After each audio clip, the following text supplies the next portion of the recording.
Hi, welcome back to the 40-day challenge, Embracing the Race. Today is day 12, and you guys have a nice shot of my background here. One of these days I'm gonna do these outside. Today would not have been the day to do that. It was raining all through the night and it's still kind of gross and windy and cold outside. So one of these days I will get outside and do one of these when it's nice. So.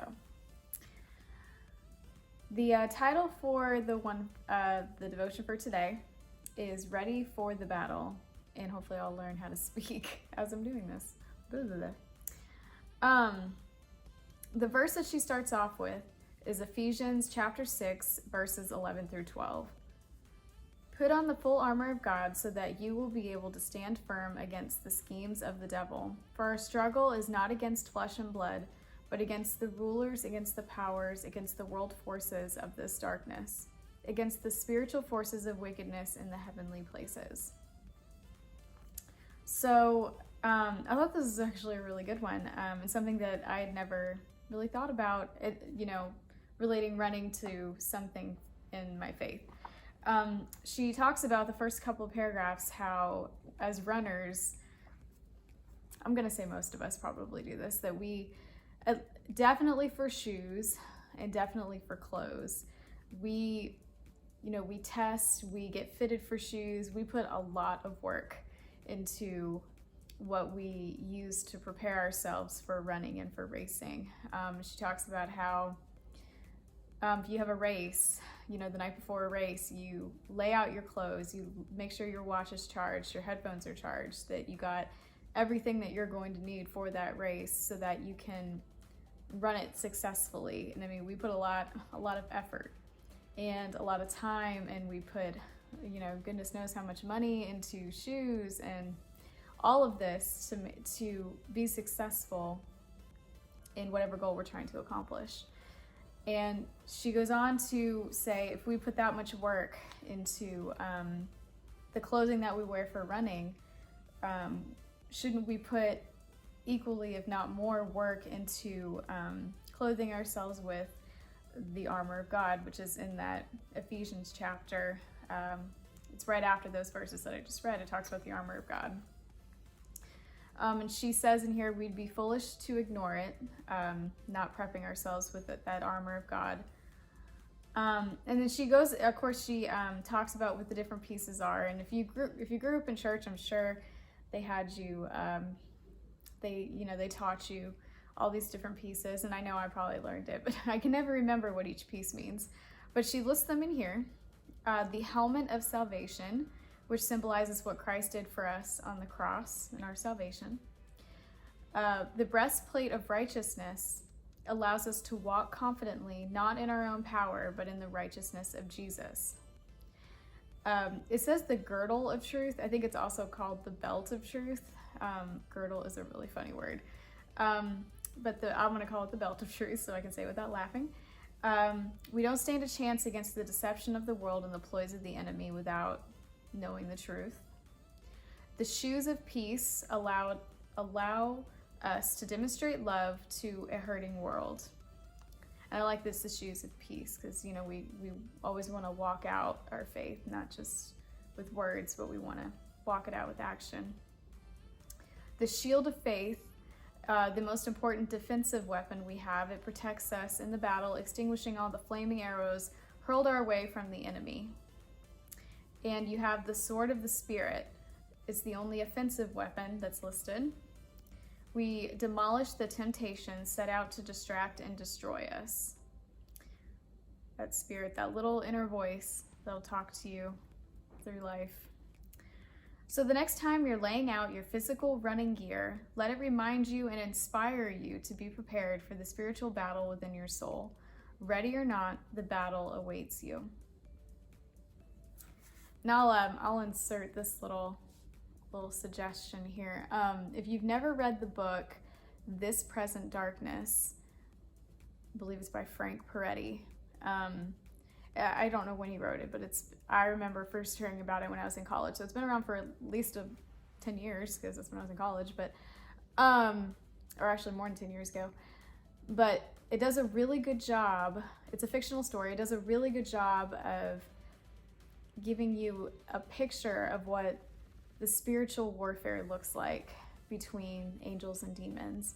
And it's a really good book in general. I like fiction stories. If you're not a fiction reader, you may not like it, but and then there's a sequel which isn't quite as good, but it's still good because it still does that same job of illustrating what spiritual warfare looks like. But once you read it, you're like, oh, I can see how this is playing a part in today's world. And she said it in here, you're foolish to ignore the fact that there is a spiritual battle happening between the angels and the demons are trying to get our souls, and the angels want to protect us because we are God's children, type of deal.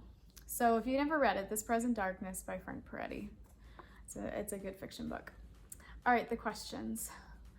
Are you being intentional in putting on your spiritual armor?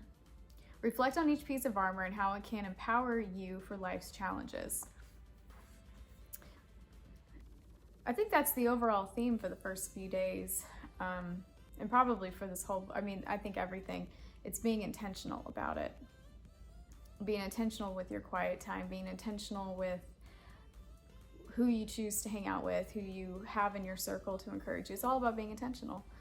I don't know to be honest, because like I said, I had never really thought about when I am working on setting out running stuff for what I need for the day, for whatever workout I'm doing, thinking about how I should be doing that same thing with all of these armor of God pieces. I'm pretty intentional about the shoes of peace and demonstrating love. I like to think that I try to always be kind to people that I encounter. Goodness knows I always have the sword of the Spirit. I always have that little voice. Do I always listen to it? But it's there. It's trying to get my attention. The belt of truth. I like to think that definitely has something to do with reading His Word. And I'm trying to get better about making sure that I do that every day. At least a chapter every day. Let's see. Helmet of salvation. I think I'm pretty intentional about that one. I am very, very aware of what Christ did on the cross and how much love He showed for us, and wanting to spend eternity with us by dying for us, and then defeating death by, raising from the dead,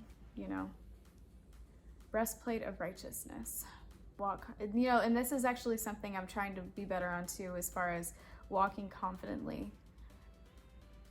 And I mentioned it the other day about letting His Word fight my battles for me, and knowing what it says, because I know it's the truth, type deal.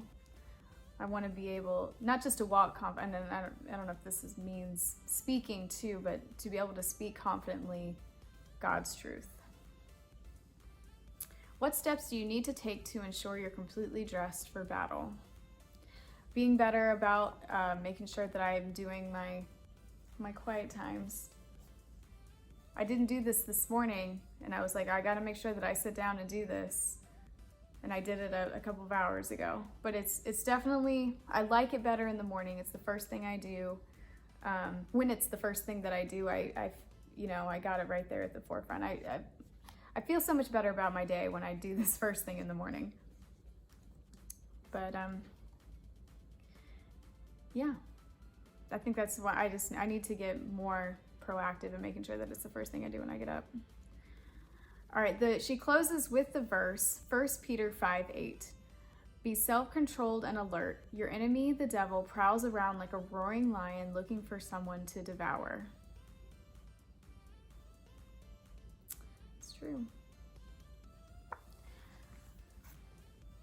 He can be very sneaky. I think we talked about that on another day too, that he looks for just those small ways to weasel his way in there and distract us. That was a big theme on another day. I remember was, at least for me, I can be very easily distracted with life things that'll get in the way of paying attention to what God wants me to do.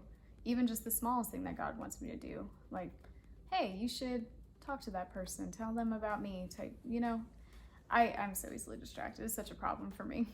So that's today. Ready for the battle. So This Present Darkness, Frank Peretti.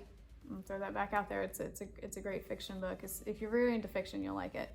But it's a great illustration for the spiritual warfare, which most definitely exists. And if you really look, you can see obvious things that happen in this world for that. So hope everybody's doing good. I can't wait for the sun to come back. It'll probably be a couple of days for us, but I know I saw, I'm doing this on a Monday, you're gonna see it on Tuesday, but they were talking about how we're just 19 days from the first day of spring, March 20th, so warm weather is gonna be awesome. I love the sunshine. Even when it was warm outside the other day that I did one of these, it was still really cloudy. I like it when it's warm and you have sunshine. But I hope everyone's doing well, and I can't wait to see you tomorrow.